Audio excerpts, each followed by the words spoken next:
नमस्कार। Thakur study point में आप सबका स्वागत है। मैं आज आप लोगों के बीच लेकर आ चुकी हूँ कुछ महत्वपूर्ण जीके प्रश्न जो कि अपकमिंग एग्जाम के पॉइंट ऑफ व्यू से काफी महत्वपूर्ण होने वाली है। वीडियो को शुरू करने से पहले अगर आप हमारे चैनल पर नए हैं तो चैनल को सब्सक्राइब करें, साथ ही बेल आइकन प्रेस करें और अगर आपको हमारी वीडियो पसंद आए तो वीडियो को लाइक एवं शेयर जरूर करें। चलिए वीडियो को शुरू करते हैं। सबसे पहला प्रश्न, रामचरितमानस किसने लिखी? यहाँ पर दिया है रविदास, कबीरदास, तुलसीदास या वाल्मीकि। इसका सही उत्तर हो जाएगा ऑप्शन सी, तुलसीदास ने रामचरितमानस की रचना की थी। अगर आपसे पूछा जाता है कि तुलसीदास ने रामचरितमानस की रचना किसके आधार पर की थी? रामचरितमानस की रचना रामायण के आधार पर की गई थी। अगर आपसे पूछा जाता है कि जो रामचरितमानस है ये किस भाषा में लिखा गया था? रामचरितमानस तुलसीदास के द्वारा अवधी भाषा में लिखा गया था। जो रामचरितमानस है इसकी शुरुआत तुलसीदास ने अयोध्या में रामनवमी के दिन 1574 में की थी। अगर आपसे पूछा जाता है कि जो अवधी भाषा है ये किस क्षेत्र की उपभाषा है? जो अवधी भाषा है ये हिंदी क्षेत्र की उपभाषा है। और अगर आपसे पूछा जाता है कि अवधी भाषा कहाँ पर बोली जाती है? अवधी भाषा अवध के क्षेत्र उत्तर प्रदेश में बोली जाती है। अवध शब्द की उत्पत्ति कहाँ से हुई है? अवध शब्द की उत्पत्ति अयोध्या से हुई है। जो रामचरित मानस है इसमें अयोध्या को अवधपुरी कहा गया है और अयोध्या को या अवधपुरी को कौशल के नाम से भी जाना जाता था। अगला प्रश्न, प्रथम भारतीय उपग्रह आर्यभट्ट का प्रेक्षित किया गया था। यहाँ पर दिया गया है 1974, 1975, 1976 और 1977।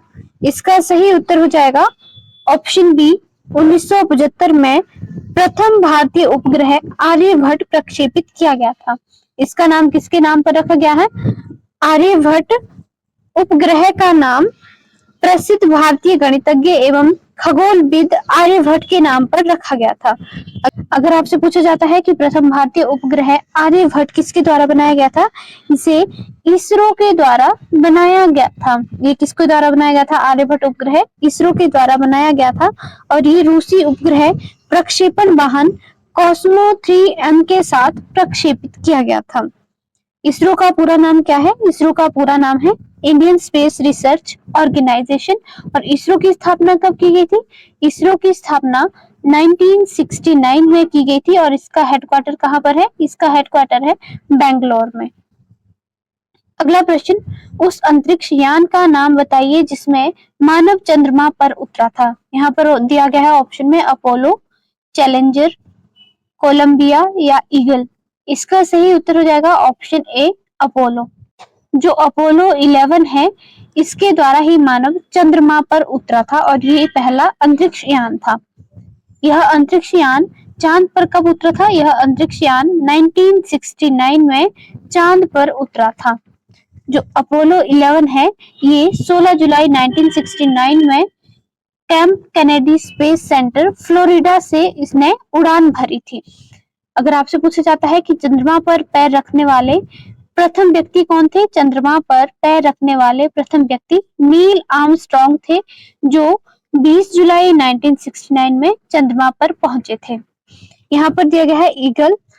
चंद्रमा पर जो मॉड्यूल था उस मॉड्यूल का नाम क्या था? उस मॉड्यूल का नाम था द ईगल। चंद्रमा पर उतरने वाला प्रथम देश कौन था? चंद्रमा पर उतरने वाला प्रथम देश था सोवियत संघ जो कि 1959 में चंद्रमा पर उतरा था। अगर आपसे पूछा जाता है कि चंद्रमा की सतह को छूने वाले प्रथम कृत्रिम वस्तु कौन सी थी? चंद्रमा की सतह को छूने वाली प्रथम कृत्रिम वस्तु थी लूना 2। अगला प्रश्न, भारत का केंद्रीय बैंक कौन सा है? यहाँ पर दिया गया है State Bank of India, Canara Bank, Reserve Bank of India या पंजाब नेशनल बैंक। इसका सही उत्तर हो जाएगा option C, Reserve Bank of India. अगर आपसे पूछा जाता है कि आरबीआई की स्थापना कब की गई थी? आरबीआई की स्थापना 1 अप्रैल 1935 में की गई थी। अगर आपसे पूछा जाता है कि आरबीआई की स्थापना किसकी सिफारिश के आधार पर की गई थी? आरबीआई की स्थापना हिल्टन यंग कमीशन की सिफारिश के आधार पर की गई थी। आरबीआई का राष्ट्रीयकरण कब किया गया? आरबीआई का राष्ट्रीयकरण 1 जनवरी 1949 में किया गया था। अगर आपसे पूछा जाए कि आरबीआई के कितने स्थानीय बोर्ड है, आरबीआई के 4 स्थानीय बोर्ड है। कहाँ कहाँ पर? मुंबई, दिल्ली, चेन्नई और कलकत्ता में। आरबीआई का पहले हेडक्वार्टर कहाँ पर था? आरबीआई का पहले हेडक्वार्टर था कलकत्ता में और बाद में इसे 1937 में स्थायी रूप से मुंबई के लिए स्थानांतरित किया गया था। आरबीआई के गवर्नर कौन है? आरबीआई के गवर्नर है संजय मल्होत्रा, जो कि 26वें नंबर के गवर्नर बने हैं। अगर आपसे पूछा जाता है कि आरबीआई के पहले भारतीय गवर्नर कौन थे? आरबीआई के पहले भारतीय गवर्नर थे सीडी देशमुख। जो सीडी देशमुख है, इनका कार्यकाल था 1943 से 1949 तक। यहाँ पर दिया गया है स्टेट बैंक ऑफ इंडिया। जो स्टेट बैंक ऑफ इंडिया है, इसकी स्थापना कब हुई थी? इसकी स्थापना 1 जुलाई 1955 में हुई थी और इसी भारत का सबसे बड़ा बैंक है। अगर आपसे पूछा जाता है कि भारत का सबसे बड़ा बैंक कौन सा है? भारत का सबसे बड़ा बैंक है स्टेट बैंक ऑफ इंडिया और इसका हेडक्वार्टर कहाँ पर है? इसका हेडक्वार्टर है मुंबई में। अगर आपसे पूछा जाता है कि एसबीआई का पुराना नाम क्या है? एसबीआई का पुराना नाम है इंपीरियल बैंक ऑफ इंडिया। यहाँ पर दिया गया है कैनरा बैंक। जो कैनरा बैंक है, इसका हेडक्वार्टर है मुंबई में और इसकी स्थापना कब हुई थी? कैनरा बैंक की स्थापना 1906 में हुई थी। अगला यहाँ पर ऑप्शन में दिया गया है पीएनबी। जो पीएनबी है, इसकी स्थापना कब की गई थी? पीएनबी की स्थापना 1894 में की गई थी। कहाँ पर? लाहौर, पाकिस्तान में की गई थी। किसके द्वारा? लाला लाजपत राय के द्वारा। अगर आपसे पूछा जाता है कि पीएनबी का हेडक्वार्टर कहाँ पर है? पीएनबी का हेडक्वार्टर है नई दिल्ली में। अगला प्रश्न, भारतीय संविधान का कौन सा भाग मौलिक अधिकारों से संबंधित है? यहाँ पर दिया गया है भाग 1, भाग 2, भाग 3 और भाग 4। इसका सही उत्तर हो जाएगा ऑप्शन सी, भाग 3 मौलिक अधिकारों से संबंधित है। जो मौलिक अधिकार है, ये कौन से आर्टिकल में वर्णित है? मौलिक अधिकार भाग 3 आर्टिकल 12 से 35 में वर्णित है। अगर आपसे पूछा जाता है कि क्या मौलिक अधिकार न्याय संगत है या नहीं, इसका सही उत्तर हो जाएगा मौलिक अधिकार न्याय संगत है। यदि किसी भी नागरिक के मौलिक अधिकारों का उल्लंघन होता है तो वह न्यायालय में जा सकता है। भाग 3 को भारत का मैग्ना कार्टा के रूप में भी वर्णित किया गया है और भाग 3 में कितने मौलिक अधिकार है? भाग 3 में 6 मौलिक अधिकार बताए गए हैं। सबसे पहले आता है समानता का अधिकार। समानता का अधिकार कौन से आर्टिकल में वर्णित है? ये आर्टिकल 14 से 18 में वर्णित है। दूसरा आता है स्वतंत्रता का अधिकार। दूसरा कौन सा आता है? स्वतंत्रता का अधिकार, जो कि आर्टिकल 19 से आर्टिकल 22 में वर्णित है। तीसरा आता है शोषण के विरुद्ध अधिकार, जो कि आर्टिकल 23 और 24 में वर्णित है। चौथा कौन सा है? चौथा अधिकार आता है धार्मिक स्वतंत्रता का अधिकार, जो कि आर्टिकल 25 से 28 में वर्णित है। पांचवा आता है सांस्कृतिक एवं शिक्षा का अधिकार। सांस्कृतिक एवं शिक्षा का अधिकार आर्टिकल 29 से 30 में वर्णित है।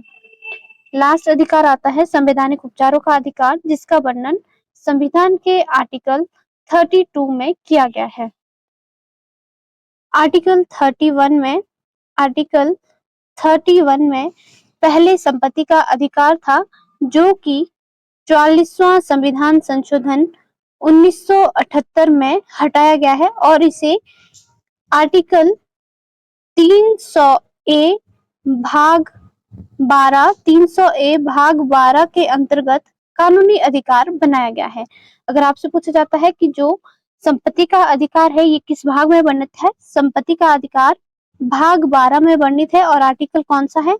आर्टिकल 300 ए में इसे कानूनी अधिकार बनाया गया है। यहाँ पर दिया गया है भाग 4। भाग 4 में राज्य के नीति निर्देशक तत्वों का वर्णन किया गया है, जो कि आर्टिकल 36 से 51 में वर्णित है। अगर आपसे पूछा जाता है कि राज्य के नीति निर्देशक तत्वों को कहाँ से लिया गया है, ये आयरलैंड के संविधान से लिया गया है और यह न्यायालय में परिवर्तनीय नहीं है। अगला यहाँ पर ऑप्शन में दिया गया है भाग 1। भाग 1 में संघ और उसके राज्य क्षेत्र का वर्णन किया गया है और ये आर्टिकल 1 से आर्टिकल 4 में वर्णित है। अगला यहाँ पर दिया गया है भाग 2। भाग 2 में नागरिकता का वर्णन किया गया है, जो कि आर्टिकल 5 से 11 तक वर्णित है। आज के लिए इतना ही, धन्यवाद।